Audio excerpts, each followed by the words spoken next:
So my name is Celine Coggins. I'm the Executive Director of Grantmakers for Education, and I am really excited to introduce Jamie Merisotis, who's the President and CEO of the Lumina Foundation. He's got a new book that is incredibly timely. I just plowed my way through it over the course of the past 48 hours and just loved it.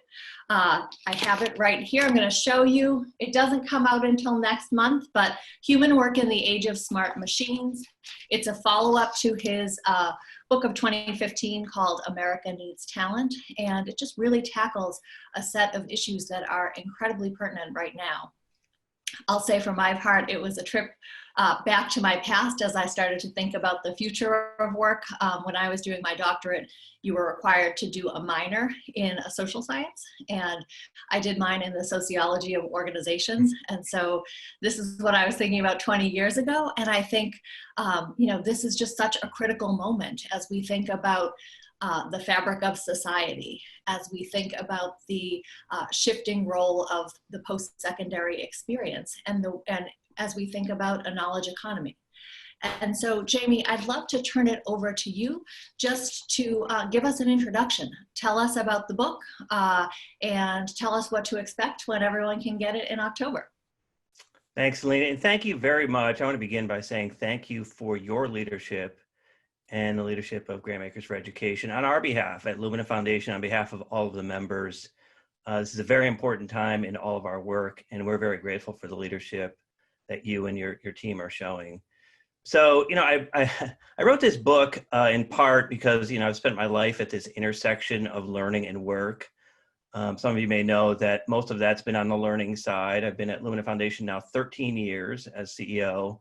And before that, I spent about 2 decades as a policy analyst in Washington, D.C., working on education policy issues. But I think in education, we're increasingly being asked this question as education grant makers, as policymakers, as leaders, more about the question of education for what? What is education for? And my answer is simply that we have to prepare people for human work, which is the work that only humans can do. I think we all recognize that work is changing in lots of different ways. Technology and AI have taken over more of the tasks that people used to do.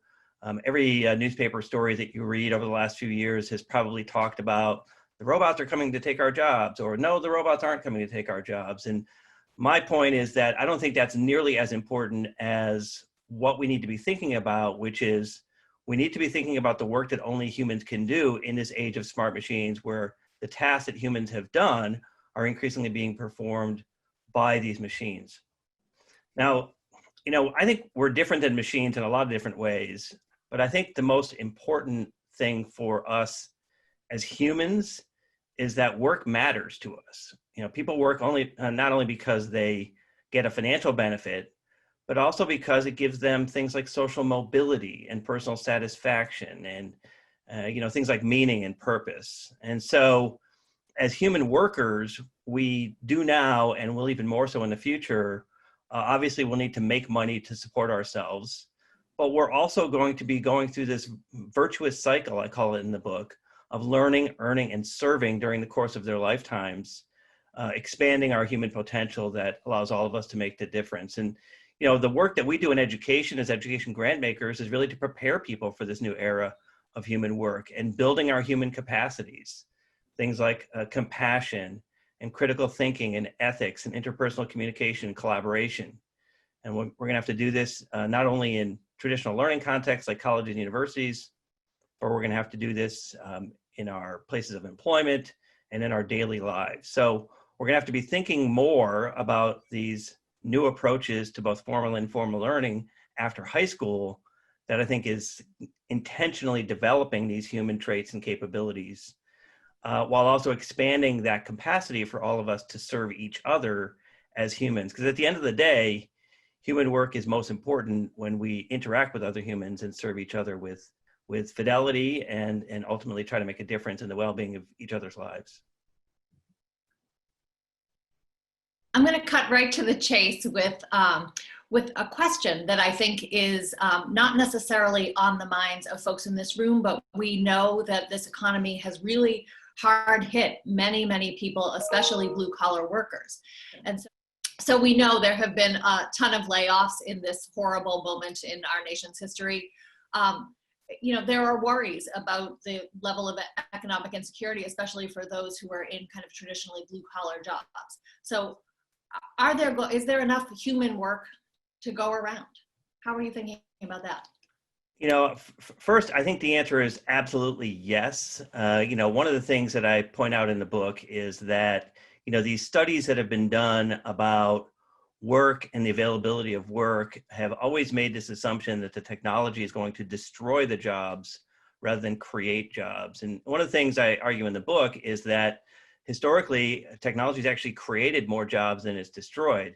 Now, there is dislocation, and the dislocation, I think, is really, really important because this will impact people in different ways depending on the kinds of work that they do, and also in terms of what their background is, in terms of their education, their prior experience. And, you know, here's where I think the education and training systems, what we all think about in the context of our work as education grant makers, is really important. You know, if you think about this environment right now, so the economic crisis that we've experienced, the awakening around racial injustice that we've seen, it has merely served to accent and underscore the importance of education and training in terms of what we need to do.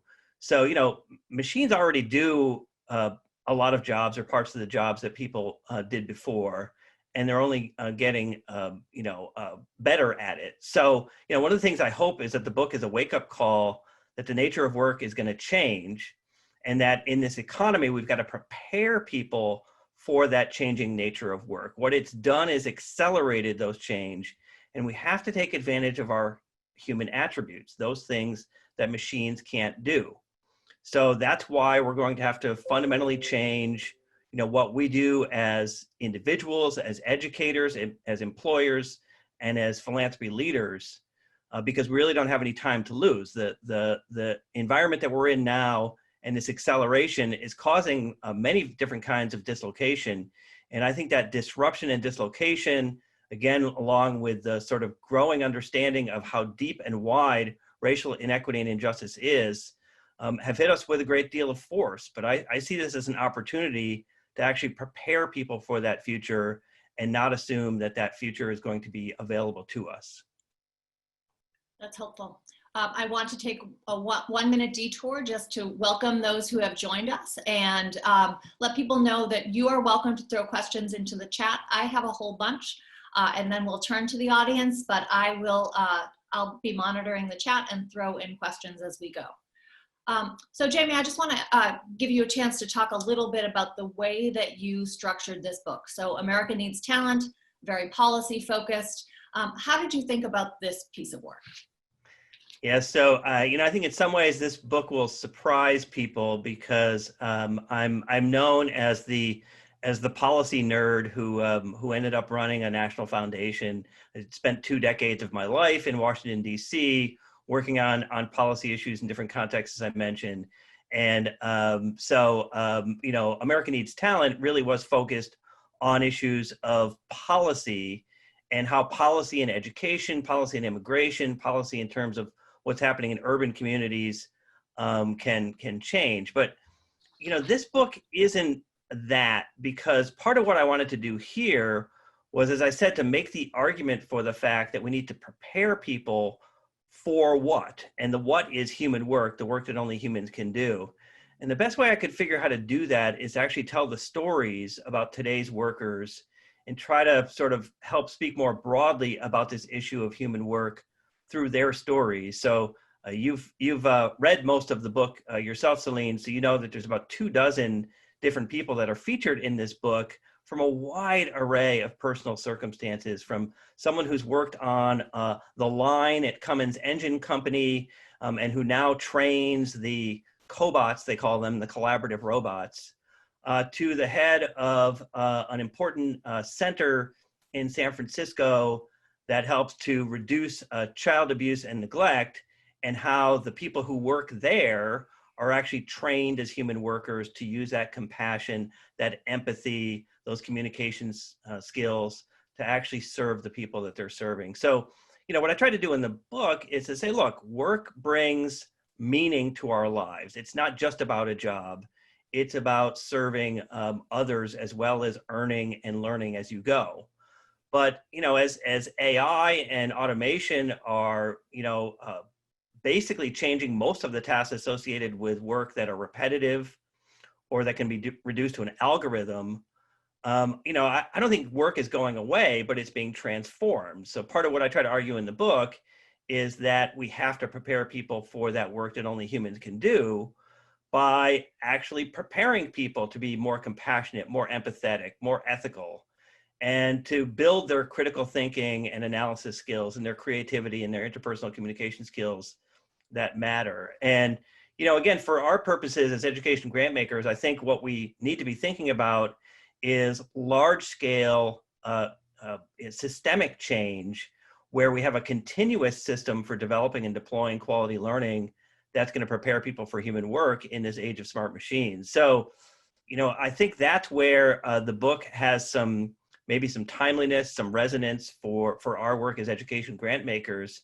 It's that it's getting at that question, what is education for? It is to prepare people for human work, but that human work development and process will take place over the course of a lifetime. In fact, one of the concepts that I talk about in the book is the distinction between what machines do. Machines learn. There's a term of art in robotics called deep learning, which is essentially the algorithms go deeper and deeper and use into data sets, and they use those data sets and those algorithms to develop more and more capacity to do things faster and better and more accurately. Humans, however, have a different way of learning. We learn in ways that I call are not deep learning, but in what I would call a wide learning. It's wide in content, it's wide in people, and it's wide in time. And so, we've talked for a long time in education philanthropy about this idea of lifelong learning, a term that I don't like because it sounds like a sentence rather than something that you actually want to participate in as a learner.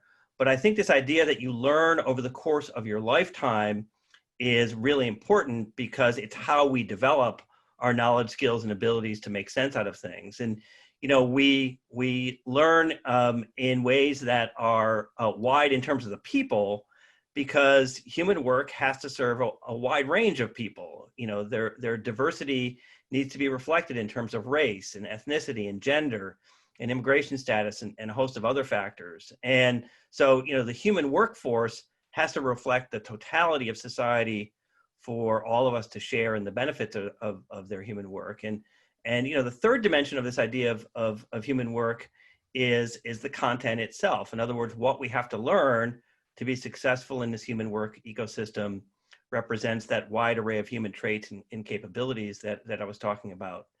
And here's where I think we have to come back to this idea that we are fundamentally different than the machines because work matters to us and because we actually want to serve others as part of our work.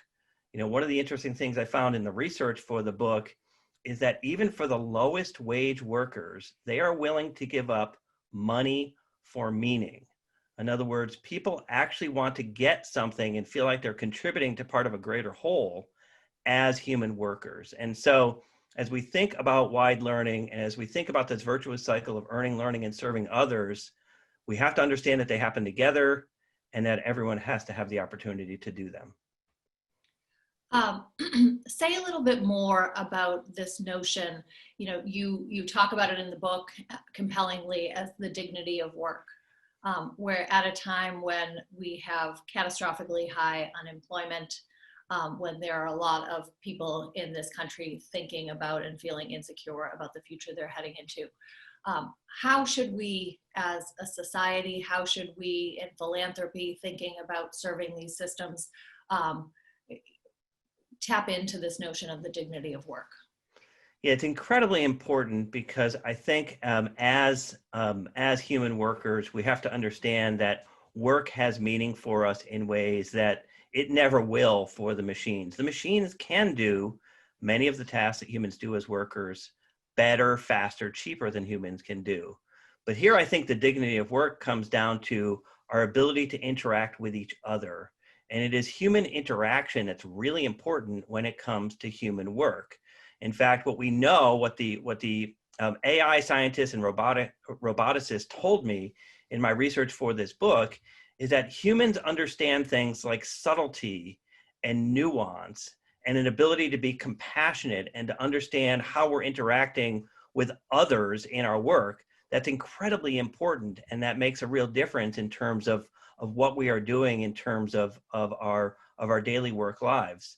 So, in this crisis that we're facing now with the confluence of a pandemic and racial injustice, I think it's very important to understand, and the impacts of COVID-19 being disproportionate on African Americans and Latinos in particular, and Native Americans, that these issues I think have come to the fore in understanding that work gives us dignity and meaning in ways that it never will for machines. And people want to work. One of the things that I'm skeptical of, not because I don't understand the compassion associated with it, but I don't believe that things like uniform basic income ultimately meet our desire for dignity that comes from work. Yes, we need people to have the financial resources to survive. It is certainly an important notion in terms of the hierarchy of needs. But at the end of the day, as I said, people want meaning, they want purpose, and they want dignity in what they're doing. We have to provide that to them by actually preparing them as human workers and not simply providing them with resources that we hope will get them through this time of disruption and dislocation. And how do you feel like your role in philanthropy, as a leader in philanthropy, connects to the themes in human work?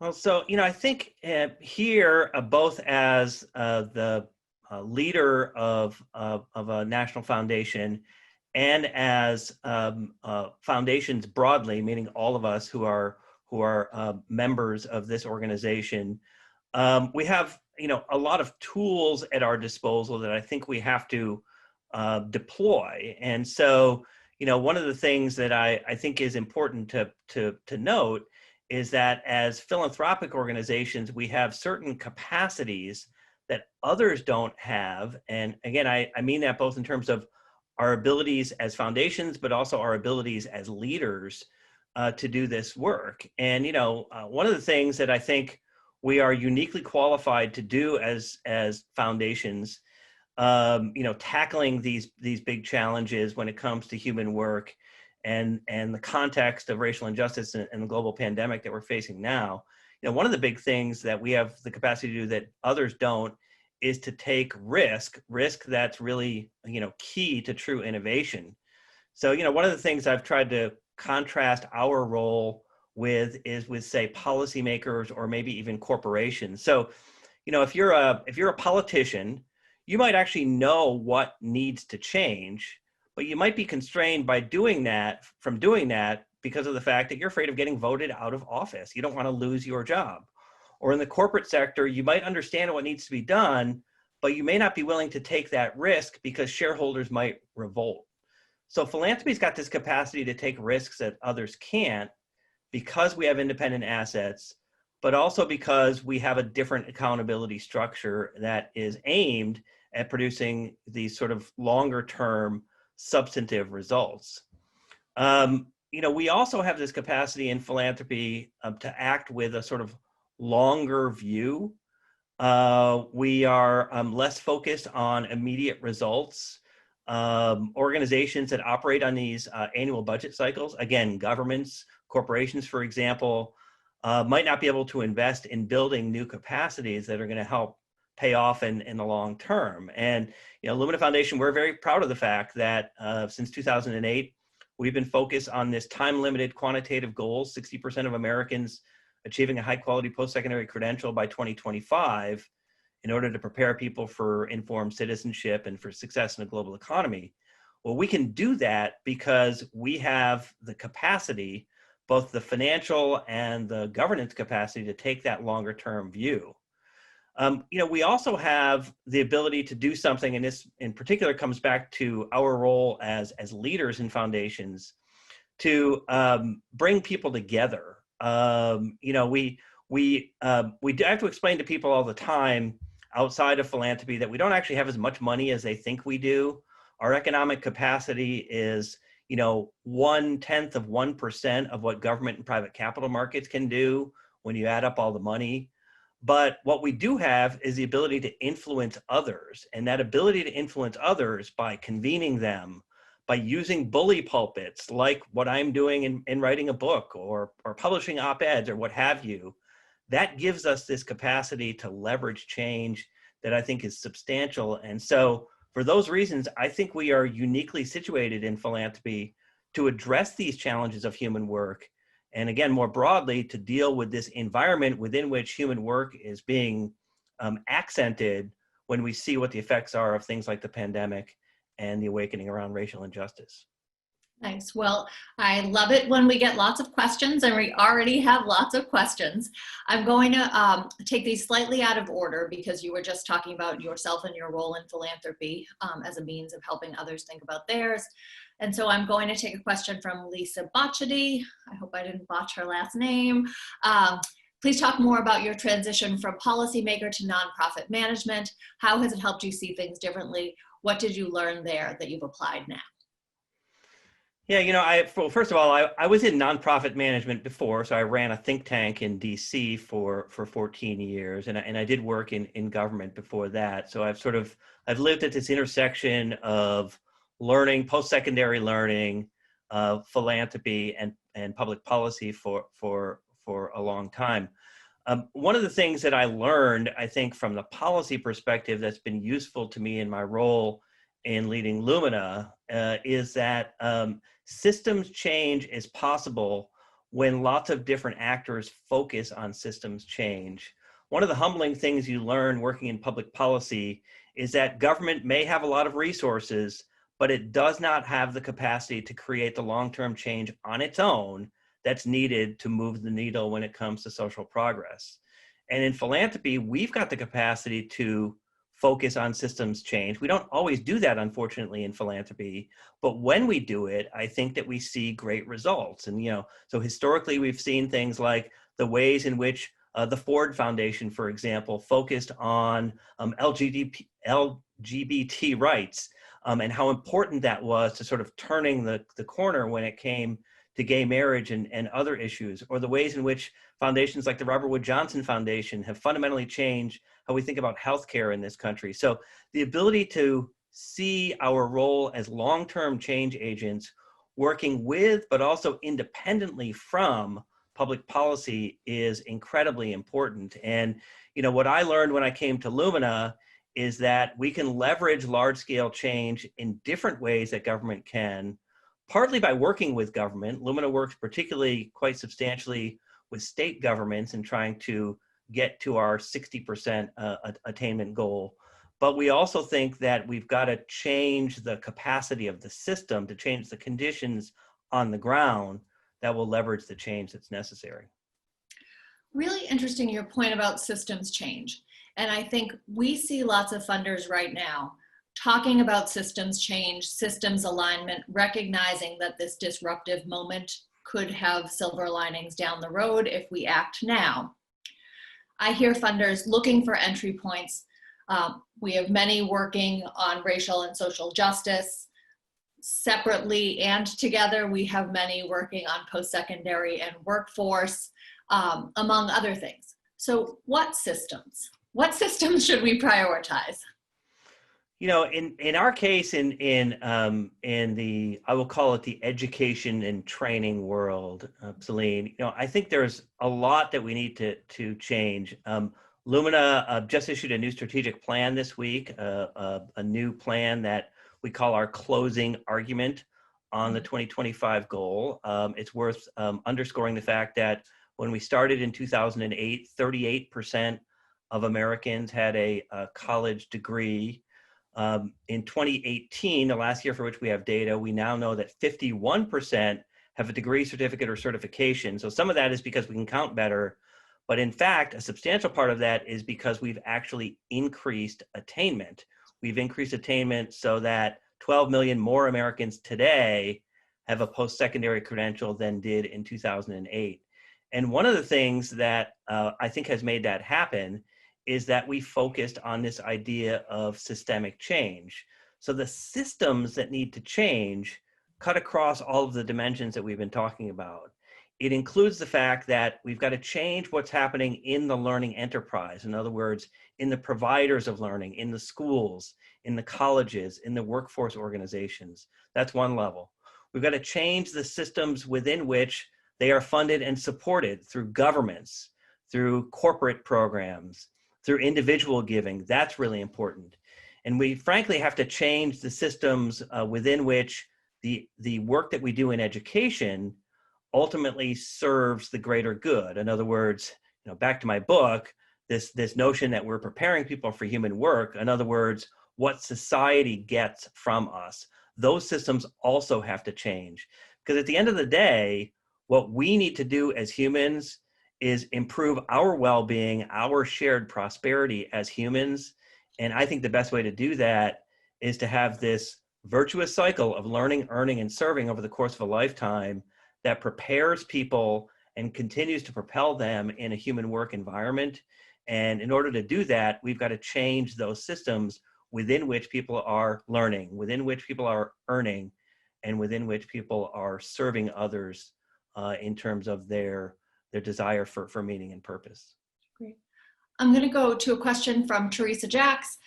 Sweden has a lifelong learning strategy. We know you wouldn't term it that, but is this the kind of model other countries could or should emulate? Are there other models? What would a lifelong learning strategy look like in the US? And I'm going to say, I had never seen until I read it in the book, the notion of the Euro Pass, which is not to be confused with the Eurail Pass. So I would love for you to talk about that as well.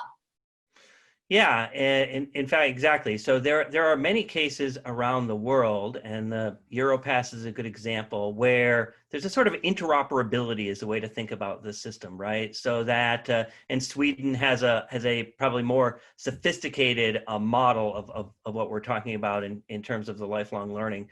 But it's this idea that you can actually enter the system at a certain point, and then over the course of your lifetime, continue to re-enter and gain more skills and knowledge. It's a sort of ratcheting up process, if you will, over the course of your working lifetime.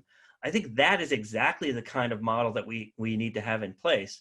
The reality, of course, and I think we all understand this as education funders, is that in the United States today, and in other parts of the world, but more so I think in the US than some of the change that we've seen in other parts of the world, we still largely see education as a process that happens separately and distinct from work. In other words, you get educated at a sort of earlier point in your life, ideally, and then you work at a later point in your life, ideally. And I think what we've come to recognize is that work is evolving and changing so quickly that we have to have these continuous systems of learning, earning, and serving that will make a difference in people's lives. And so, yeah, I think the Swedish example, the idea that government can give you these accounts that you can draw from so that both how you pay for it, which is not insignificant, but also how you get credit for it. In other words, how it relates to what you're prepared to do in the workforce is acknowledged using a common set of tools and standards is really important.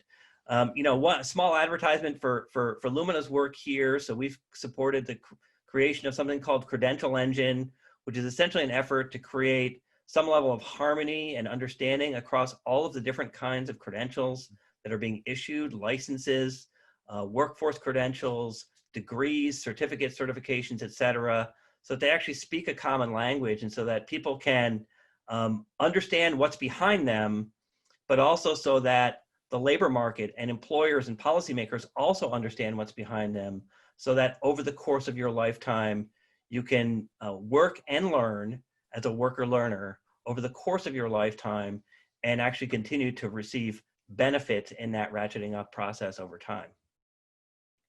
Nice. Well, continuing on with that, you talk about this, that there's a false dichotomy between education and training. Do you have any examples of how in the US especially, we're trying to merge those things and what needs to change at a systems level to make it more seamless?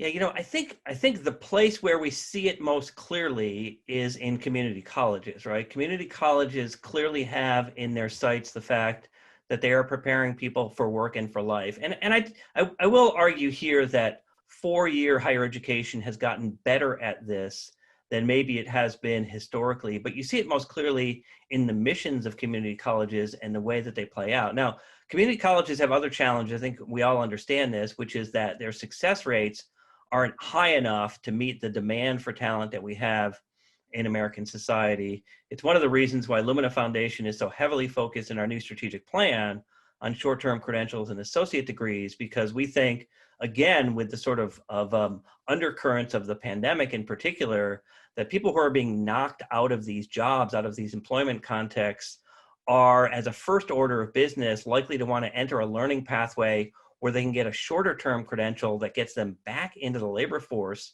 in a way that gives them, again, financial resources, but also meaning. And so I think these shorter term credentials and associate degrees are a good way to go. And I think community colleges represent the best opportunity to do that.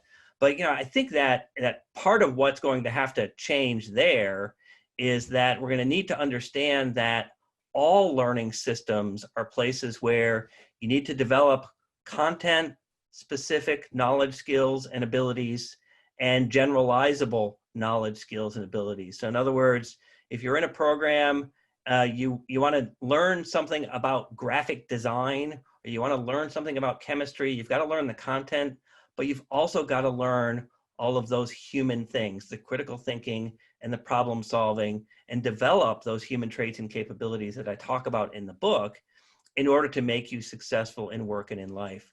To me, that's really, really important as we think about the changes ahead.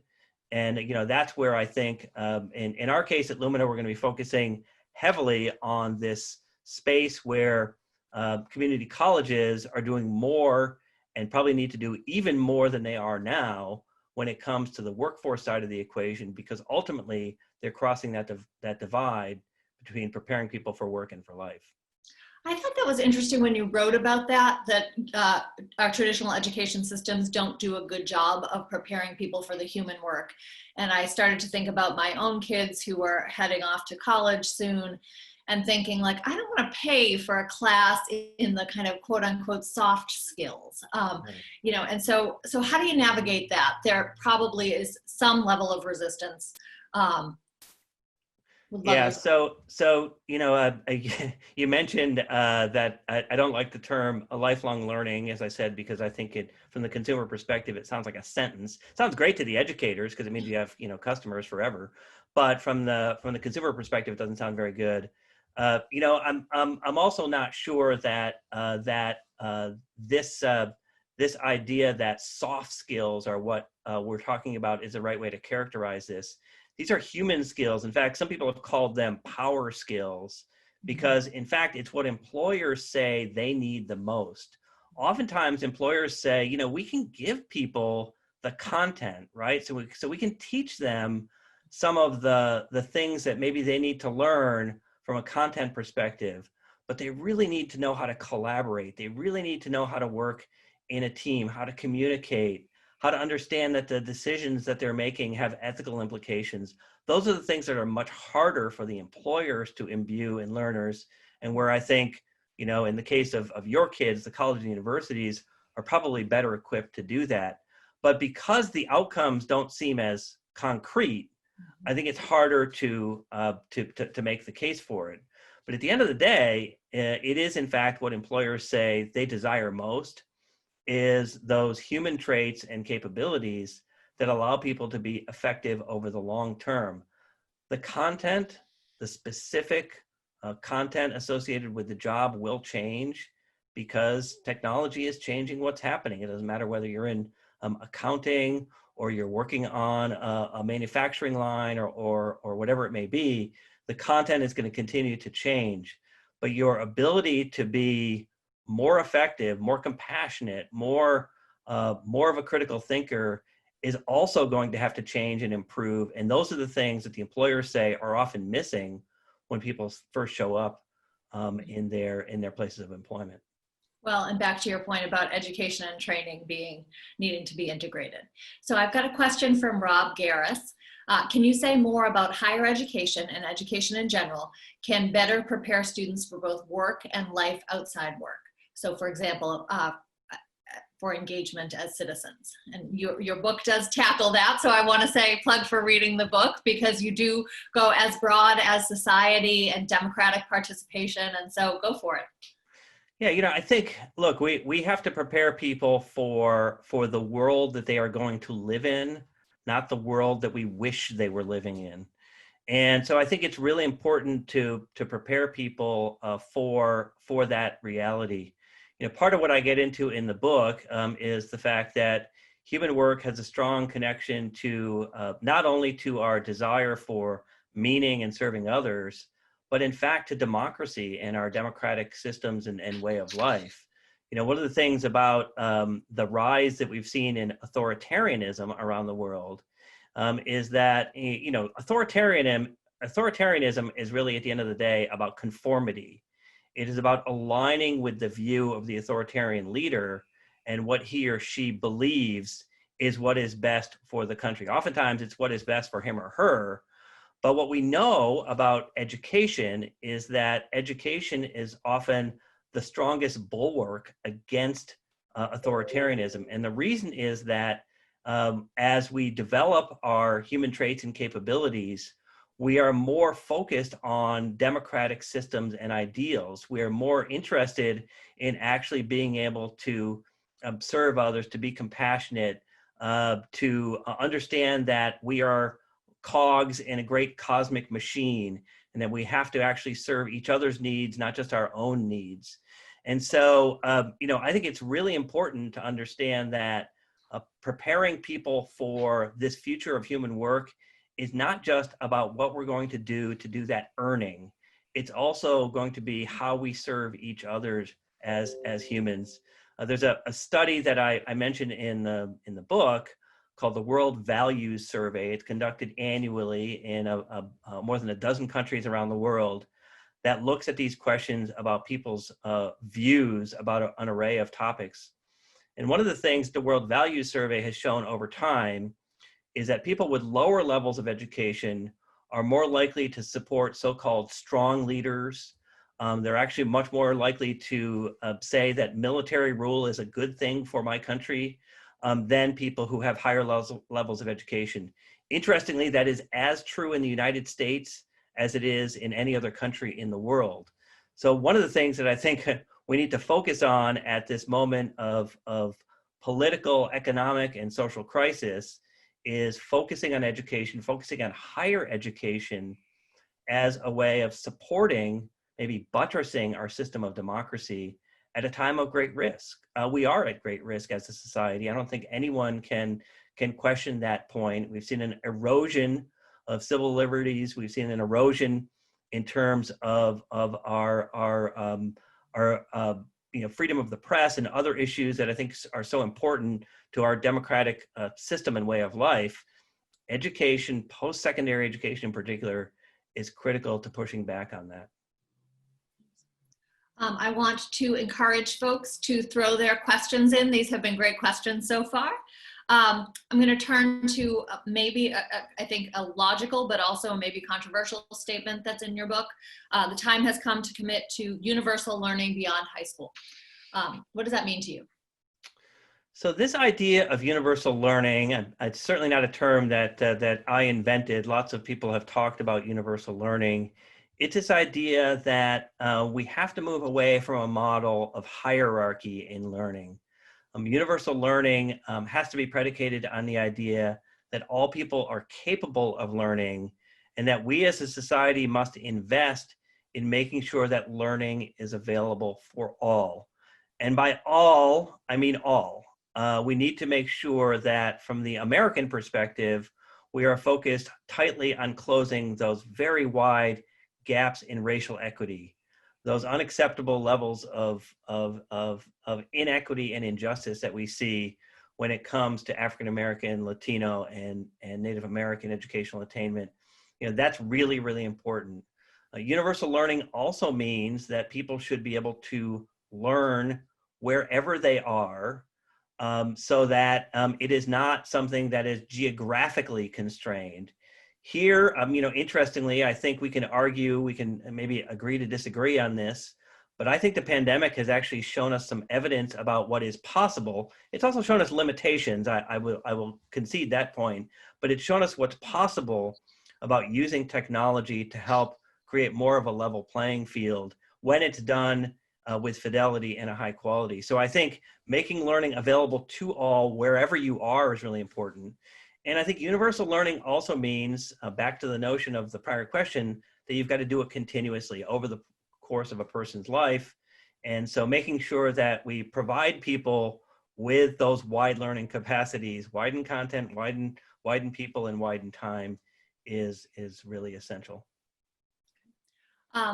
Well, I do want to say I have a couple more questions. You have been gracious on the hot seat, Jamie, but I do want to allow others if there are one or two more questions that we want to get to. So the book is really forward-looking, which I think we all need right now. For me, it was great to just be thinking toward a better future. But there are a tremendous number of risks in this moment, threats to equity. What are some of those that are foremost in your mind? I think, what we've come to realize is that at the end of the day, America's racial injustice and racial inequity are more present than ever, and that we've got to focus on it as a primary area of interest. And so in Lumina's new strategic plan, we describe this as having an equity first orientation. That means equity comes first in all that we do. And we are defining equity clearly as a racial equity and justice. That's what's most important. These gaps are not only unacceptable from a moral or ethical perspective, they're unacceptable from an economic perspective, because these are our fastest growing populations, and this is about our shared well-being. So, I think it's really important as philanthropic organizations, as leadership organizations, to put our thumb on the scale of racial justice and equity, rethink and reform education and training systems that unfortunately have granted these really exceptional opportunities to people who look like me, while leaving many Black, Hispanic, and Native American adults behind. And I think that we have to come to grips with the fact that this is not an accident. This is not an oversight, that this is a failure that results from leadership, that comes from unfair policies and beliefs and assumptions that have been built up over hundreds of years, that are specifically designed to disadvantage people of color. And so we have to make a commitment to racial justice and equity that's deeply rooted in these ideas of quality learning, while focusing on all that we do as education grant makers. At Lumina, at the end of the day, this is the North Star for how we are thinking about our work. We do not believe that achieving that 60% goal will be just if it is not focused tightly on racial justice and equity, because at the end of the day, if you don't have quality learning opportunities, you can't have equitable outcomes. And without higher levels of achievement among students who are Black, Hispanic, and Native American, this idea that we have quality in education is really an unjustified notion. Well, we're right there with you, in complete agreement. All right, so I have a final question, if no one else does. If you could press a button and make a single change in education or workforce development, what would it be and why? I will underscore my point about racial justice and equity and say that is the one thing that I think we have to focus on above all others when it comes to this idea of improving the education system broadly. We in education philanthropy has focused on this sort of three-legged stool over the course of several decades, right? We've focused on the academic issues associated with underperformance and underachievement. We focused on the financial issues focus on underperformance and underachievement, and we focused on the social issues. To me, it's a three-legged stool. All three of those things are really important. But what we've learned in this time period that goes back really to before A Nation at Risk, but I think has been galvanized in the last 15 or 20 years, is that you have to focus on all three of those things. They are co-equals in the equation, that you have to focus on the academic and the financial and the social as co-equals, but you must make sure that at the top of the priority chain is making sure that African Americans, Latinos, and Native Americans have opportunities that have been denied to them. So to me, that's the button I'd push. I'd push on this idea that we have to keep focusing on that three-legged stool, but it has to be focused on the injustice and the inequity that we've seen for people of color. Well, thank you so much, Jamie Merisotis. I'll show the cover of the book again, Human Work in the Age of Smart Machines. It gets a recommendation from me. I want to thank you all in the audience for some good questions. And I want to remind you that as we're thinking about our future, GFE has a survey that's closing tomorrow on our big picture for the next stage. There are some really important questions to ask of our members on racial justice, on post-secondary experiences. And so we really want to hear from you. So that's my final plug. And thank you all for your time today. Thanks so much.